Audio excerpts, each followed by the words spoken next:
Master Marcos ulit ito ng Team Logis. So pag-usapan natin ngayon ang breeding season kasi alam naman nating lahat na mga breeders na umpisa na kaagad ng breeding season In fact, early bird season na. So katulad ko nakapag-ipon na ako ng itlog, around mga 700 plus na ang naipon ko, and meron pa akong 6 days para makapag-ipon kasi ang target ko October 15 to 16 born para pasok sa first batch ng early bird.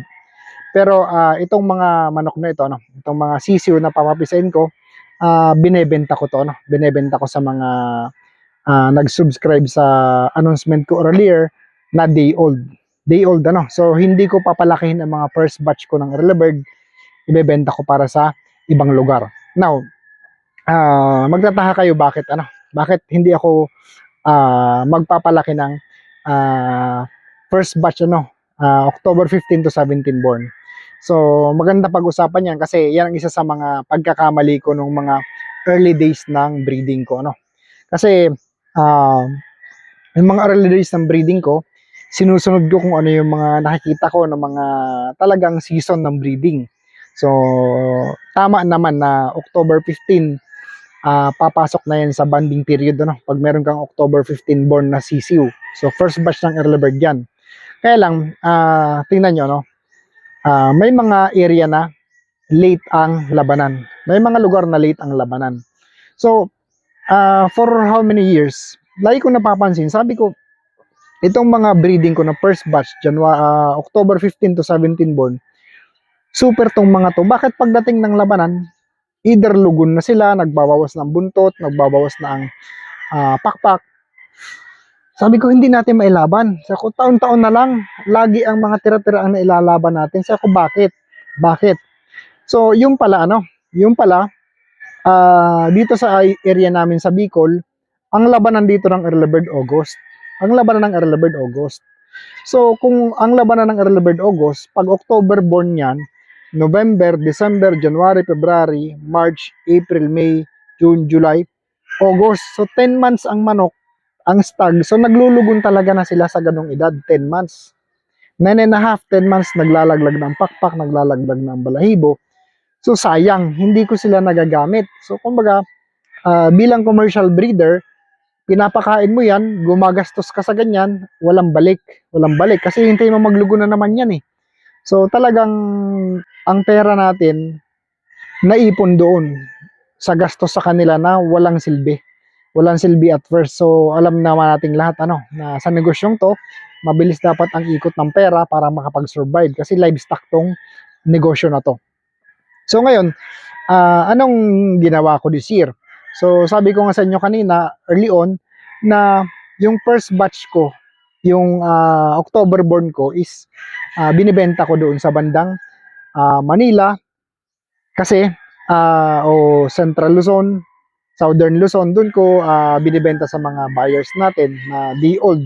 Dahil nga sa kanila, July pa lang nag-uumpisa na ang labanan ng early bird. Manila, July pa lang, katapusan ng first week ng July, bakbakan na sila ng early bird. So kung mapapansin mo, ang October born, saktong-sakto ng July. 9 months sila 9 months sila. 8 and a half, 9 months. Saktong-sakto sila panlaban ng July. So ngayon, kung sa area nyo, July pa lang nag-uumpisa na ang labanan ng mga early bird, pwede kayong mag-breed ng October born. So sa area ko, since August ang labanan, ang kailangan kong manok dito, ang kailangan kong manok is November to December born para sa early bird. November to December born. Kasi tinan nyo kung November born ka, December, January, February, March, April, May, June, July, August, saktong 9 months ang manok paglaban ng August. So kayang-kaya pa Kayang-kaya pa. So kung December born, 8 and a half, saktong-sakto para sa labanan ng August At saka ito pa. So napapansin ko, yung mga idol natin na mga breeders sa Manila na mga talagang consistent na umi-score, ang galing ng score nila pag July. Umpisa ng bakbakan, talagang lamang sila. Talagang pagalingan talaga yung pag July kasi lahat may manok na breed. Lahat sila may breeding, lahat may magandang manok, lahat may magagaling na manok. So talagang bugbugan sila ng labanan. So magandang score nila. So pagdating naman ng August, medyo pabagsak na ang score nila. Either palago na ang manok or ubos na ang alas nilang naipon ng manok. So ibang entries, ibang breeders naman ang namamayagpag. So kumbaga, you must learn when to fight your battle. You must learn when to fight your battle and when. So yun. So yun ang napansin ko. Yun ang napansin ko. Kaya nga ito, yung nakaraan na laban natin sa San Juan, nagulat ako, sabi ko, early bird to, pero August na labanan. Ang dalawa kong local na ilaban, puro panalo. Sabi ko, local banded to, pero nanalo na. So, ibig sabihin, talagang ang mga kalaban namin na iba, medyo hindi na sariwa ang balahibo, medyo naglalaglag na. So, disadvantage yun. Ano? So, hindi talaga katulad ng mga 8 months, 8 and a half, hanggang 9 months na mga stags. Kasi talagang nasa prime sila ng lakas nila, nasa prime sila ng kilos nila. Wala pa silang iniinda sa katawan. Ano? Kasi the moment na medyo naglaglag na yan, naggasgas-gasgas na mga balahibo niyan, so may iniinda na sa katawan, may nararamdaman na yan, wala na sila sa peak and perfect condition ng katawan nila. So yun ang napansin ko, no? Yung napansin ko. Kaya itong breeding season na to, nag-adjust ako, no? Nag-adjust ako. So since nangingitlog na rin lang yung mga inahin ko, sinalang ko na lang, 80 babae. So pinasubscribe ko ang 400 na sisiw just in case, ano, kasi very conservative ako sa pagbe-breed.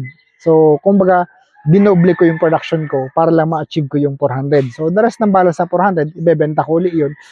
Basta, hindi ako magpapalaki ng first batch ng early bird dahil sayang lang. Sayang lang. So, marami ako nakatenga doon, nakatali na mga lugo na naman, walang buntot, na mga isis yun, mga super na manok yun, nung early on na ginalaw natin. So, hindi umabot. Kaya, kumbaga, that's one of the greatest mistake I ever had.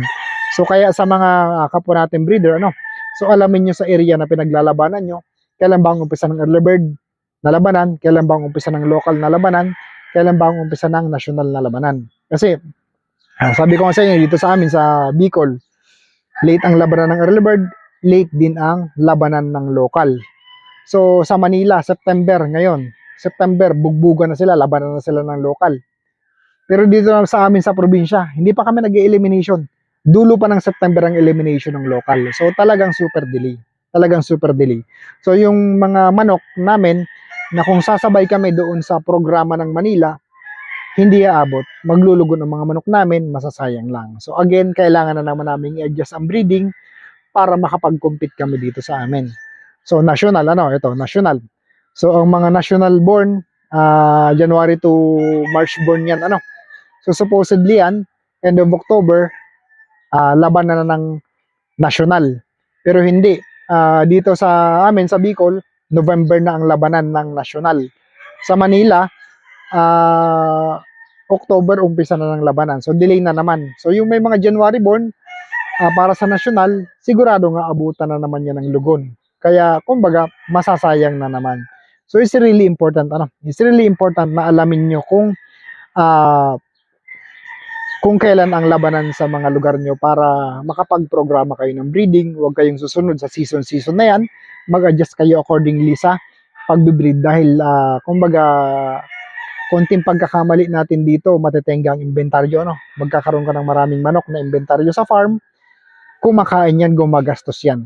Hindi mo naman napapaikot. So during stag season, ang pinaka-importante kasi, ma-dispose mo ang stags mo kaagad para umikot ang pera mo. Ano? Unlike sa cock season, talagang parang pinapahinog mo siya, pinapatagal mo, no? So dito sa stags, it's really important na maibenta kaagad natin, mapaikot natin, or mailaban kaagad, magamit kaagad natin. Otherwise, we will wait for another year para magamit na naman sila. So kumbaga napaka-igsi ng window period para sa stagan. Pero ang kagandahan lang sa stagan, walang nakaka-dominate. Ano, kahit naman sa lahat ng labanan, pero ang maganda lang sa stagan, kung mapapansin nyo,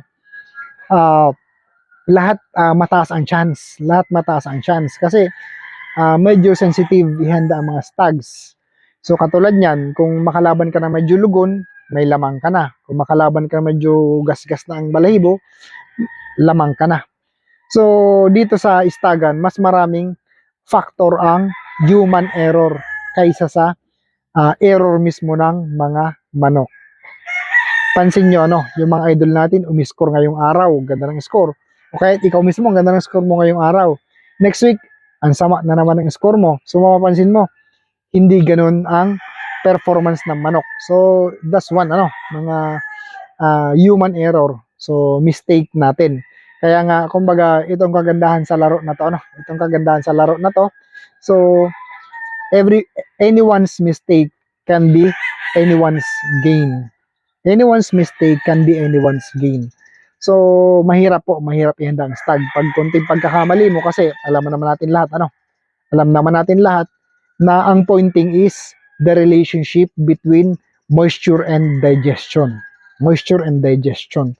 So, pag nagkamali ka dyan, over or under, pag nagkamali ka dyan, hindi na magpe-perform ang mga manok mo, hindi na gaano magpe-perform ang mga stags mo. So, tatalunin ka ng mas nagpe-perform ang stag. Kahit pa super ang bloodline mo, kahit super ang dala mong manok, once nagkamali ka, sira yan. Sira yan. So, tatalunin ka ng kahit na regular lang, basta magandang pakiramdam, magandang pagkakapoy. So, yun lang guys. Maraming salamat sa inyong lahat. Master Marcos ulit ito ng Logi CCU Academy.